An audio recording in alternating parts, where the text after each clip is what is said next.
Halo teman-teman semuanya, kembali lagi bersama Mr. Lau di sini. Kali ini kita akan membahas mengenai perwilayahan dan teori pengembangan wilayah. Pada pertemuan sebelumnya, kita membahas mengenai uh, wilayah formal, wilayah fungsional, dan wilayah vernakuler. Lalu kita juga membahas sedikit mengenai kata-kata yang sedikit mirip dengan wilayah, yaitu ada lokasi, ada ruang, ada kawasan, kemudian ada daerah. Yang pertama kita akan membahas mengenai perwilayahan. Perwilayahan itu seperti apa, Mister? Perwilayahan ini akan saya bacakan, kemudian saya akan mengambil kesimpulannya. Perwilayahan atau regionalisasi merupakan upaya atau proses untuk membagi permukaan bumi menjadi unit teritorial. Intinya adalah perwilayahan itu merupakan cara, proses, upaya gitu untuk mengklasifikasikan suatu daerah menjadi daerah yang unik, yang berbeda dengan daerah yang lain.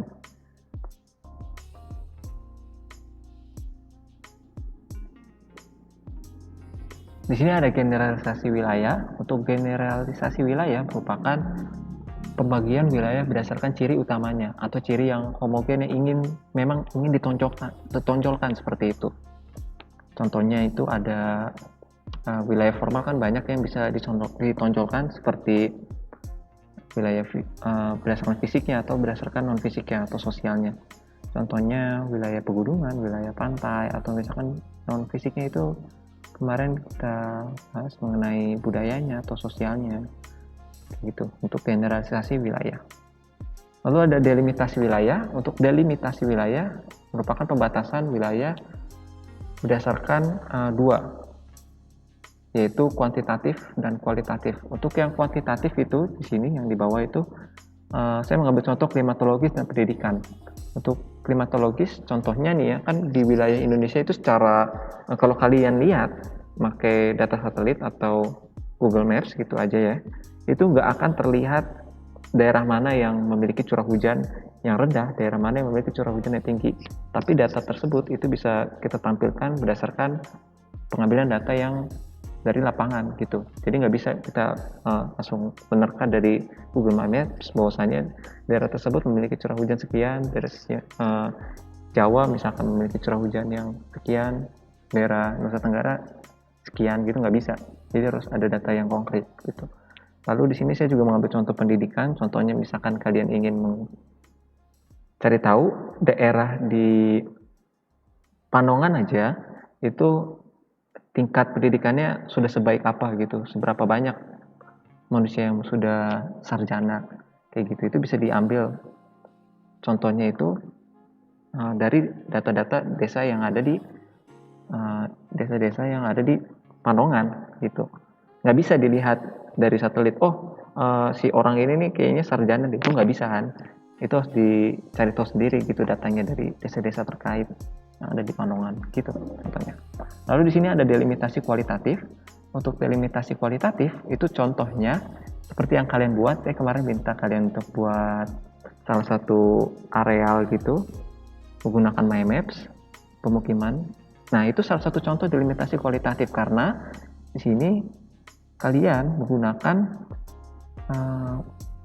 PJ atau penginderaan jauh dan SIG, sistem informasi geografis gitu.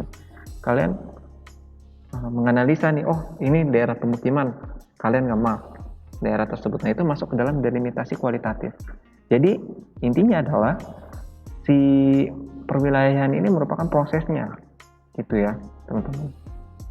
Lanjut ke sini klasifikasi wilayah. Untuk klasifikasi wilayah di dalam penggolongan tersebut perlu diperhatikan keseragaman sifat semua individu dalam wilayah tersebut. Jadi kenapa perlu diperhatikan keseragaman secara individu dalam suatu wilayah? Itu karena wilayah adalah suatu areal yang memiliki ciri khas yang membedakan satu daerah dengan daerah yang lain, satu areal dengan areal yang lain, kayak gitu. Yang pertama, klasifikasi untuk mendapatkan gambaran tentang karakteristik suatu wilayah. Nah, klasifikasi ini contohnya ada persebaran tata guna lahan dan ruang terbuka hijau. Kalau persebaran tata guna lahan dan ruang terbuka hijau itu kan bisa dilihat ya secara kasat mata menggunakan satelit atau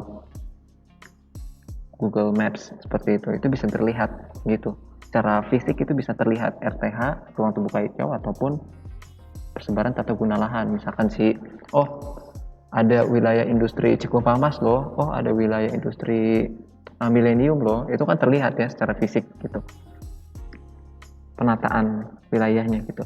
Nah di sini yang kedua, ada klasifikasi untuk membedakan wilayah berdasarkan tingkat tertentu yang tidak terlihat secara kasat mata. Nah ini hampir sama dengan delimitasi kuantitatif. Jadi bisa kita lihat di sini ada kepadatan penduduk, ada tingkat ekonomi. Tingkat ekonomi kan tidak bisa terlihat secara kasat mata. Meskipun kita bisa lihat sih dari pemukimannya gitu. Oh, rata-rata di perumahan ini itu udah pada tingkat, terus dari tipe rumahnya mungkin yang tipe yang besar, berbeda dengan perumahan yang tipe yang kecil, berarti memiliki tingkat ekonomi yang biasa-biasa aja gitu. Selanjutnya kita akan masuk ke dalam perkembangan wilayah. Namun sebelum itu, saya akan memastikan terlebih dahulu kalian memahami mengenai perkembangan wilayah dan pertumbuhan wilayah. Kayak gitu. Nah, apa perbedaan antara perkembangan dan pertumbuhan wilayah? Pembangunan wilayah adalah proses menuju arah yang lebih baik dalam rangka meningkatkan pertumbuhan ekonomi. Baik itu secara fisik, ada jalan, ada bangunan seperti industri, mall, rumah sakit, terus ada dari segi pendidikannya ada sekolah, itu bangunan yang dibangun, maupun non fisik seperti pertumbuhan perilaku, orang-orangnya jadi lebih taat dalam berkendara, misalkan seperti itu ya. Kemudian banyak orang-orang yang sudah tidak buang sampah sembarangan, sudah banyak yang mau mengantri, itu kan merupakan perkembangan dari aspek non fisiknya gitu. Nah, pembangunan ini merupakan proses yang kontinuitas, jadi akan selalu terjadi. Makanya di sini dinamakan proses menuju arah yang lebih baik, akan selalu ada. Yang namanya perkembangan itu akan selalu ada dan nggak akan berhenti, seperti itu ya. Nah, yang kedua, pertumbuhan wilayah erat kaitannya dengan laju pertumbuhan ekonomi. Di sini hampir sama antara pembangunan dengan pertumbuhan wilayah, sama-sama membahas ekonominya gitu. Namun apa yang menjadi pembedanya? Kalau pertumbuhan wilayah itu erat kaitannya sama kurun waktu tertentu, jadi ada patokan waktu seperti itu. Misalkan nih wilayah Kabupaten Tangerang, dia pasti punya perancangan tata ruang gitu yang sudah ditentukan. Biasanya rancangan tersebut itu berjangka waktu 20 tahun gitu. Nah, rancangan tersebut itu pasti kan punya batasan ya, punya awal dan punya akhir. Berbeda dengan pembangunan yang sifatnya kontinuitas seperti itu. Kemudian pertumbuhan wilayah identik dengan pusat pertumbuhan yang menyebar ke wilayah lain. Contohnya kita nih Kabupaten Tangerang. Mungkin nggak kalau misalkan kita tuh bisa buat 1 atau 2 KOR baru lagi, itu bisa gitu teman-teman.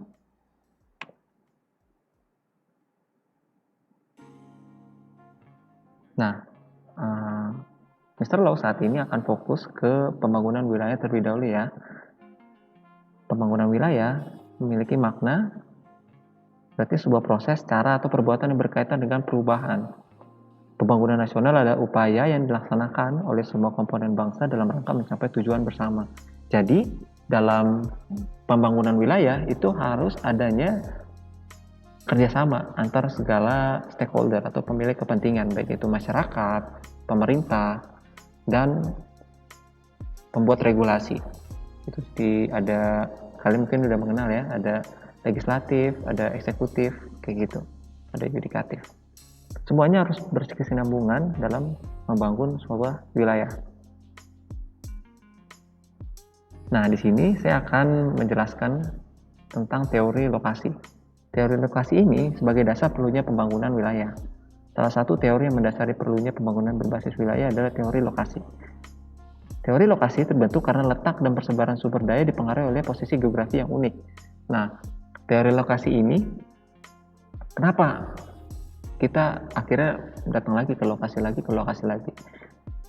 Nah, lokasi itu merupakan suatu hal yang terdapat secara spesifik di atas permukaan bumi kan. dan itu memiliki hal yang unik.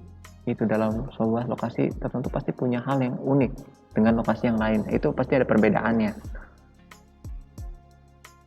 Geografi itu pasti nggak terlepas dari yang namanya lokasi, jadi pasti ada satu atau dua lokasi yang akan dibahas, nggak mungkin lepas dari yang namanya lokasi. Untuk selanjutnya, Mr. Low akan menjelaskan mengenai teori lokasi pertanian. Teori lokasi pertanian ini dikemukakan oleh von Thunen. Nah, teori-teori ini itu ada 4 ya nanti, jadi saya mengklasifikasikannya berdasarkan timeline waktu gitu. Jadi dari yang paling tua sampai yang paling muda itu. Nah, yang pertama ini yang paling tua ada von Thunen. Nah, von Thunen pada abad ke-19 dia melihat nih para petani itu jauh kalau mau ke pusat kota, intinya kayak gitu. Nah, saat itu di abad ke-19 1800-an gitu, itu belum ada yang namanya kulkas. Jadi mereka nggak bisa kalau mau mengawetkan bahan pertanian mereka kayak gitu. Nah, yang di sebelah kiri ini merupakan wilayah yang belum mengadaptasi teori lokasi pertanian dari von Thunen. Lalu ada modified condition itu yang sudah mengadaptasi teori dari von Thunen. Nah, saya akan menjelaskan ini tiap-tiap titik ini artinya apa aja. Yang pertama di sini ada pusat kota ya. Di sini ada pusat kota. Kemudian ada yang warna biru ini merupakan sungai ya teman-teman. Di sini ada sungai. Lalu yang warna abu-abu ini merupakan perkebunan dan ada industri susu juga kayak gitu. Kemudian warna hijau tua ini ada kayu bakar dan perkayuan lah pokoknya, hutan gitu ya. Kemudian di warna hijau muda ini itu farming, itu pertanian ya. Fallow itu merupakan ladang rumput gitu yang nggak digunakan. Jadi ini pertanian, terus ada pertanian lagi, kemudian ada field system, dan yang terakhir ada livestock farming atau peternakan gitu. Di luar ini ada peternakan. Nah, orang-orang yang ada di sini, misalkan kalian tinggal di sini atau orang-orang yang ada tinggal di sini, ketika dia mau menjual hasilnya itu kan pasti ke kota gitu. Jadi mereka akan memakan waktu yang lebih jauh gitu ketika dari tempat tinggal mereka ke kota. Keburu habis dong uangnya. Misalkan dia jual seharga 100.000, ongkosnya 80.000, yang dihasilkan cuma 20.000 kayak gitu kan. Makanya di sini dibuatlah pusat baru yang dekat dengan yang ada di tengah-tengah gitu ya. Nggak terlalu jauh ke kota, nggak terlalu jauh juga dengan peternakan yang ada di ujung luar, seperti itu. Kemudian teori ini juga menghasilkan sesuatu gitu. Daerah yang dekat dengan pusat kota akan lebih mahal sewanya gitu, jelas ya, karena kebutuhan akan fasilitas itu kan udah mulai mumpuni gitu. Makanya daerah-daerah yang pusat kota itu biasanya akan lebih mahal. Lalu di sini ada teori lokasi industri. Teori lokasi industri ini dikemukakan oleh Alfred Weber pada abad ke-20, tahun 1900-an seperti itu. Teori lokasi industri ini merupakan teori yang baru lahir itu semenjak adanya revolusi industri, gitu. Industri yang besar-besaran kayak gitu. Nah, teori ini berpendapat bahwa meminimalisasi biaya menjadi dasar pemilihan lokasi industri. Jadi banyak aspek yang ditentukan gitu, berdasarkan apa itu tergantung. Nah, di sini ada tiga contoh gitu ya. Sebenarnya di teori lokasi industri ini itu ada perhitungannya teman-teman. Permisalan di daerah marketnya itu daya tariknya berapa. Nanti kita akan belajar perhitungan-perhitungan tersebut itu di desa dan kota gitu ya. Ada teori gravitasi, ada teori titik henti, itu nanti kita akan belajar perhitungan-perhitungannya. Nah, di sini itu saya akan membahas dan menjelaskan poin-poin yang ada di gambar ini. Di sini ada M ya. M itu merupakan market atau tempat di mana barang-barang bisa dijual dan banyak customer yang akan membelinya gitu. Kemudian di sini ada R. R itu artinya raw material atau bahan mentah. Lalu di sini ada P atau produk. Nah, produk ini merupakan lokasi industri yang akan kita bangun yang paling ideal gitu. Dekat mana nih? Dekat dengan raw material, dekat dengan bahan mentah kah? Atau dekat dengan market? Atau dekat dengan customer seperti itu? Tergantung, itu tergantung banget dari jenis bahan apa yang akan kita produksi, tergantung dari transportasinya, apakah menggunakan mobil atau jalannya udah bagus atau belum, kayak gitu. Terus tergantung pekerjaannya nih, kira-kira banyak nggak pekerjaannya kalau misalkan dekat dengan raw material. Sebagai contoh, susu ya, susu aja. Susu kira-kira bisa tahan lama nggak kalau misalkan diproduksi jauh dari bahan mentahnya? Enggak kan? Kalau kalian perhatiin nih, kalau kalian ke puncak itu kalian pasti suka lihat tuh ada cimori gitu ya. Nah, cimori itu merupakan satu contoh ternyata si cimori itu butuh pasukan stok raw material atau bahan mentah yang dekat dengan pusat raw materialnya gitu, sehingga bisa langsung diolah di sana. Kemudian ketika sudah diolah, sudah difermentasi, sudah dilewati oleh barang-barang industri, dia sudah bisa bertahan lebih lama sehingga bisa dibawa ke tempat yang marketnya gitu, atau misalkan Jabodetabek kayak gitu, teman-teman. Nah, di sini juga ada faktor aglomerasi. Jadi pusat-pusat yang ada di daerah sini, di market atau di daerah raw material atau daerah pusat industri yang akan kita bangun, itu juga berpengaruh. Misalkan daerah yang ingin kita bangun itu dekat dengan mall, dekat dengan rumah sakit, dekat dengan pusat sekolah gitu ya, dekat dengan pusat pendidikan. Nah, itu akan menjadi bahan pertimbangan lagi, kira-kira worth it nggak ya kalau misalkan saya taruh industri saya di daerah tersebut. Kalau misalkan banyak fasilitas seperti itu kan pasti biayanya akan lebih tinggi gitu. Belum lagi nanti harus kita menyusun namanya AMDAL gitu ya. Kira-kira kalau saya bangun di daerah pemukiman, apakah itu akan diizinkan sama pemerintah gitu kan? Nah, itu untuk teori lokasi industri. Yang ini ya, misalkan di sini di bagian tengah-tengah ini jadi dekat dengan raw material, dekat dengan market atau si customer seperti itu. Lalu di sini ada yang produk itu atau pusat industri dekat dengan raw material. Seperti contohnya tadi Cimori kayak gitu. Itu kan dekat dengan raw material ya, atau bahan mentahnya kayak gitu. Lalu di sini ada yang dekat dengan market karena ada, jadi raw materialnya itu nggak cuma dari satu biasanya ini yang dekat dengan market. Jadi misalkan aja baju gitu ya, baju itu biasanya itu dekat dengan market sih, itu karena misalkan kancing, terus ada apalagi kain, itu kan bisa diambil dari berbagai tempat gitu ya, kayak gitu sih teman-teman. Selanjutnya ada teori yang ketiga, yaitu dari Christaller. Christaller itu di tahun 1933 ini fokusnya adalah penyediaan barang dan jasa bagi penduduk di wilayah sekitar pusat kota kayak gitu. Ada dua konsep dasar, yaitu range yang diperhatikan. Yang pertama itu ada range, yakni jarak yang harus ditempuh untuk mendapatkan barang kebutuhannya.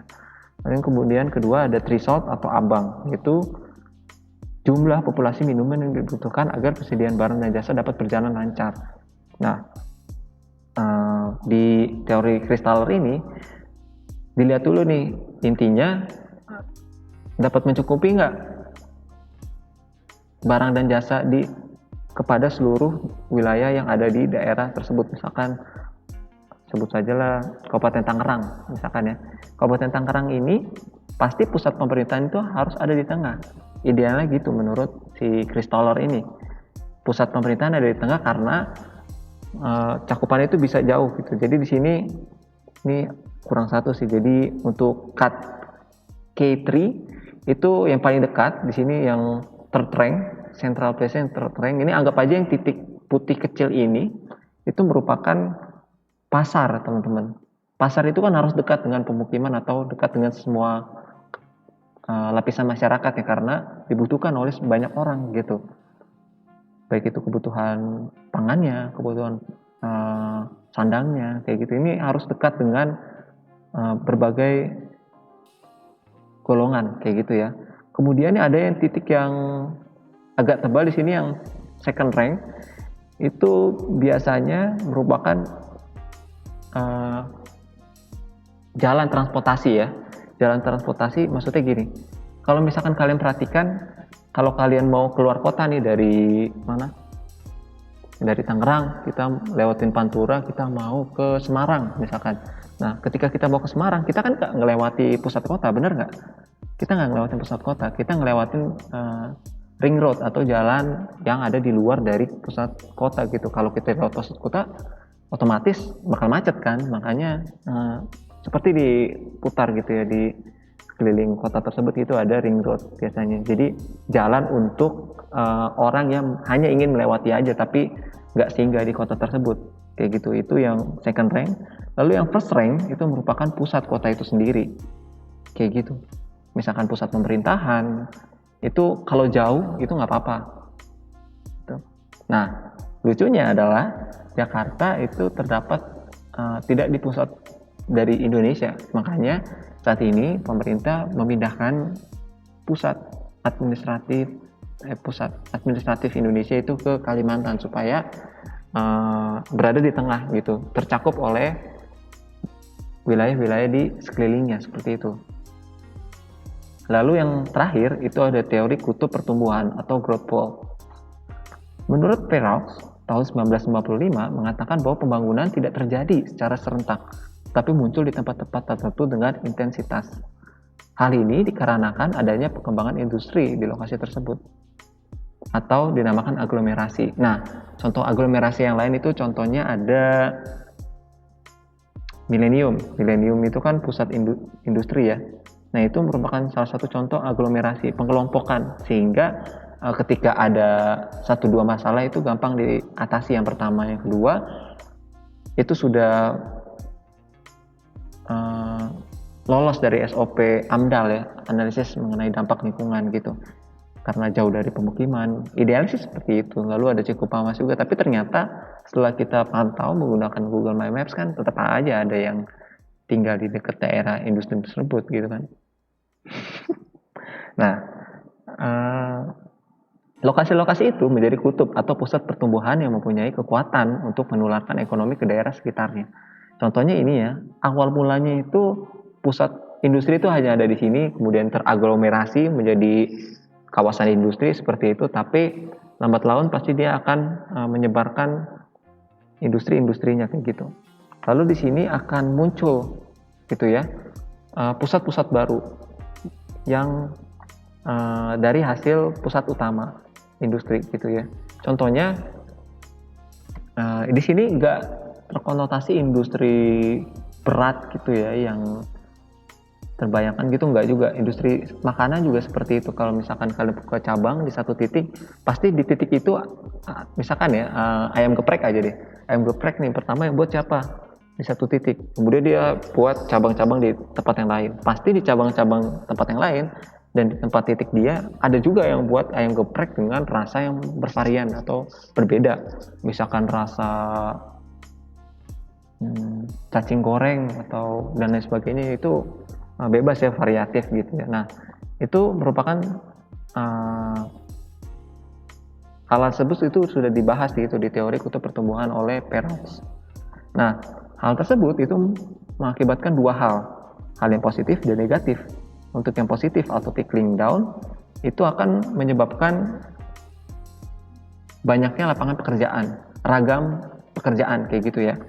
Kemudian lengkapnya fasilitas di kota kayak gitu. Jadi kan ketika banyak kawasan industri, tingkat ekonomi akan naik, otomatis fasilitas akan naik juga kayak gitu.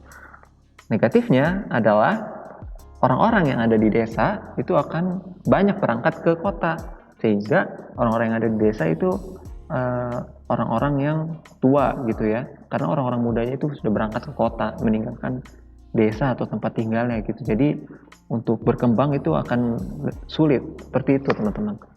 Oke, sekian dulu video dari saya. Semoga dapat menambah ilmu teman-teman semua. Thank you banget sih sudah mau menonton. Salam Geografi Lestari Bumiku. Bye.